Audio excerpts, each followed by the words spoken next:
Olá pessoal, boa noite. Nós vamos dar prosseguimento às nossas aulas e vamos mostrar aqui o gráfico da transformação isobárica, que é o volume versus a temperatura absoluta, que é o Tsão aí. Então eu coloquei aqui na tabela o volume inicial de 150 litros, tá? Aqui está em litros, e a temperatura de 200 kelvins iniciais, tá? A temperatura inicial de 200 kelvins.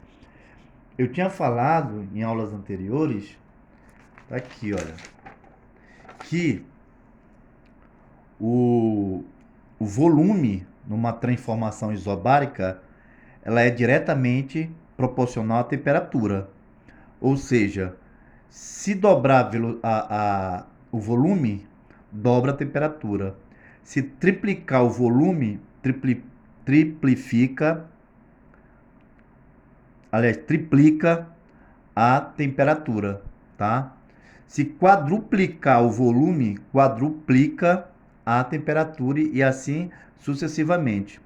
Então, eu tinha falado em aulas anteriores que o volume da transformação isobárica é diretamente proporcional à temperatura Kelvin. Transformando isso aqui numa expressão matemática, fica o volume é igual a constante de proporcionalidade vezes a temperatura, tá certo? Então, nesse caso aqui, olha, eu posso fazer o seguinte: se o volume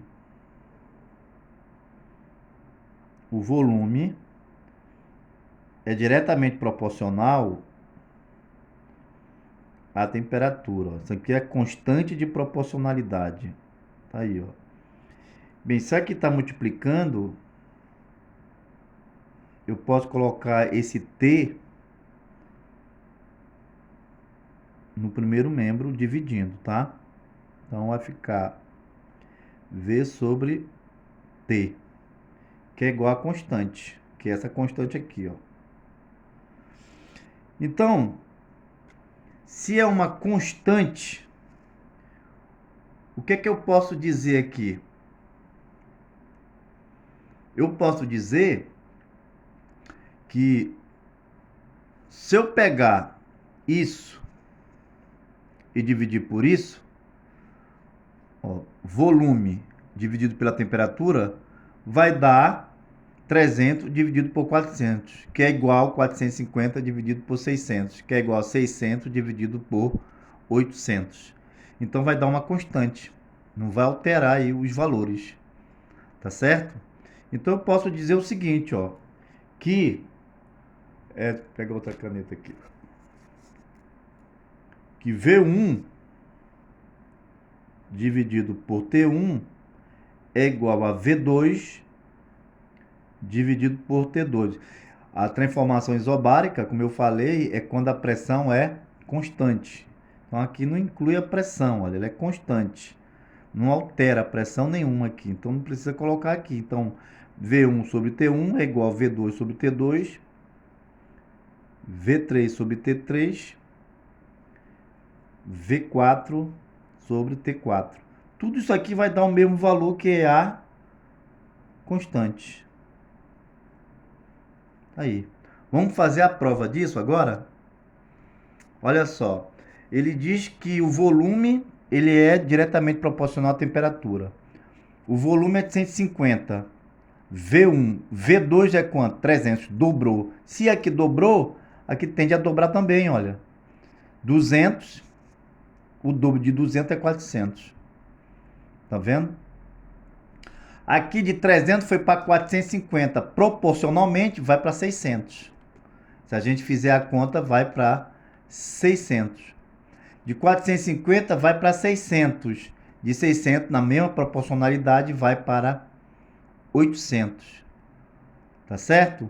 Como é que vai ficar o gráfico dessa tabelinha aí do gráfico volume versus temperatura? Vamos fazer aqui, ó. Como eu já falei, aqui é o eixo das abscissas, né? O eixo do X, que no caso aqui é a temperatura, e o eixo das ordenadas é o volume, que está em litro. Então, quando a temperatura inicial for 200, o volume vai ser 150. Então aqui é 50, 100, bem aqui, 150, ó.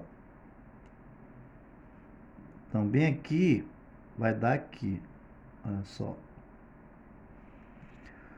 Quando for 400 a temperatura, quanto é que vai dar o volume? 300. Então aqui é 300, ó. Volume 200, bem aqui é 300. Então vai ficar bem aqui, ó. Quando a temperatura for 600, quanto é que vai dar o volume? 450. Então aqui vai dar, deixa eu ver aqui, 400, 450, 500, 550, 600. Então vai dar bem aqui, ó, 450, bem aqui, tá? Aqui, ó, 450. E aqui é bem aqui, ó. Nesse ponto que eles vão se encontrar aqui, tá vendo, ó? Então, tá aí, ó. Aqui e aqui, tá aí, tá? Muito bem. E quando for, quando for 600, quando for, na verdade, 600, e quando for 800, na verdade, né? 800 vai dar 600 bem aqui, ó. Pronto, tá aí, ó. Tá vendo aí? Então, voltando aqui. Quando a temperatura inicial for 200, o volume é 150. Quando for 400 a temperatura, o volume é 300. Tá aqui, ó. 300. Quando a temperatura for 600, o volume é 450. Quando a temperatura for 800, o volume é 600. Então, veja bem, gente, que aí o volume de um gás é diretamente proporcional à sua temperatura absoluta. Se é diretamente proporcional, o gráfico aqui é uma reta. Deixa eu procurar aqui a minha régua, tá aqui. Então, isso aqui vai ser uma reta, tá certo? Uma reta. Tá aí, ó. Vai ficar uma reta aqui, tá? Aí, vai embora, ó. Qualquer valor que você colocar para temperatura ou para o volume, né? Vai ter que coincidir com essa reta aqui. Eles vão ter que se encontrar nesses pontos aqui, tá? Em algum desses pontos dessa reta aqui. Tá certo, gente? Então, voltando ao que eu estava dizendo aqui, ó, volume 1, temperatura 1, V1 sobre T1, que é igual a V2 sobre T2, que é igual a V3 sobre T3, que é igual a V4 sobre T4. Tudo isso vai dar o mesmo valor. Então, se eu pegar, por exemplo, 150 dividido por 200, vai dar 0,75. Se eu dividir 300 dividido por 400, vai dar 0,75. Se eu dividir 450 dividido por 600, vai dar igual a 0,75. Quer dizer, vai dar uma constante. Tá bom, gente? Então, próxima aula a gente vê mais assuntos aí. Um abraço.